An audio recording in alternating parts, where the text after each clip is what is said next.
City Power is continuing its cut-off campaign. It's aimed at defaulting residents and businesses in and around Johannesburg. Well, today the operation moves to Midrand, where even residential complexes are being targeted.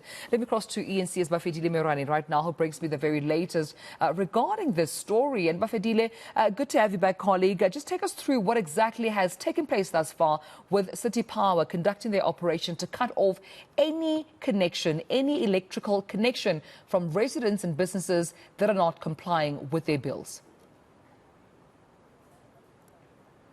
Well, Timela, since the operation this morning, we have went to about 4 places. This is the 4th place where we are. It is a residential complex here in Midrand. We understand that it owes about 5.9 million rand.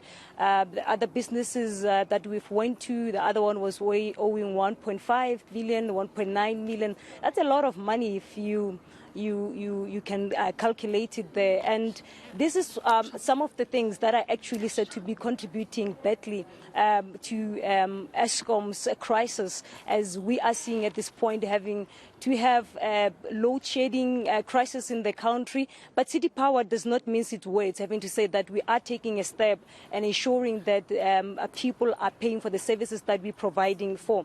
But I will be speaking to the acting CEO, Mr. Bangu, here to give us a gist as to, because they're saying that they are seeing positive results. We want to talk about this specific place that we are at. One could presume that people are paying rent here. But then how come, because you're saying that the money has been accumulating for quite some time, resulting to 5.9 million at this point? Good afternoon, ma'am. Yes, indeed. The money has been accumulating for quite some time.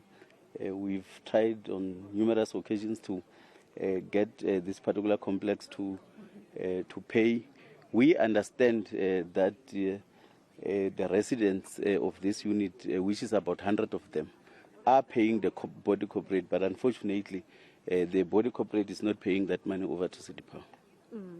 So how many places like this one are we intending to visit today?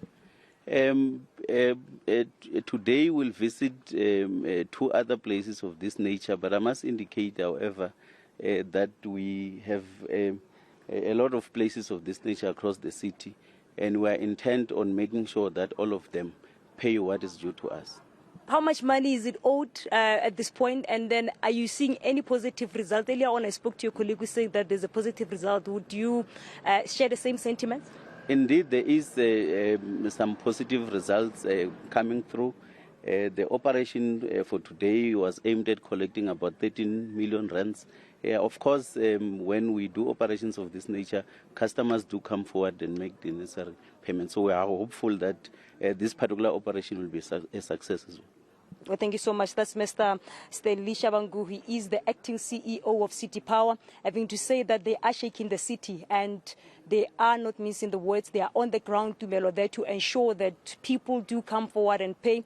As we're standing here, I've been hearing them having to say that the number of lawyers are calling them from various businesses wanting to make arrangements to pay for the electrical bill debt owed to City Power. Yeah, because when you look at the numbers and as far as the loss that it's working against City Power, Bafedile Moerane, we understand that in Midrand alone, they had a reported 30 million rand loss due to non-payment. So you can imagine that when you mix Midrand with other parts such as Midrand or any other parts surrounding the city or within the city, it's quite a loss when City Power does not make that money back from residents and businesses. We'll keep a close eye with you on the ground, colleague Bafedile Moerane. Out in Midrand, this is where City Power currently conducting and continuing on with their operation to cut off any electricity connection to those residents and businesses that have defaulted at this stage. And you could hear from my colleague Bafedile saying that at this point, City Power is saying they're receiving some calls from even lawyers representing various businesses trying to make arrangements at this time so that business owners do not lose out on that much needed electricity to run their business. We'll leave it there, colleague. And thank you so much for these developments.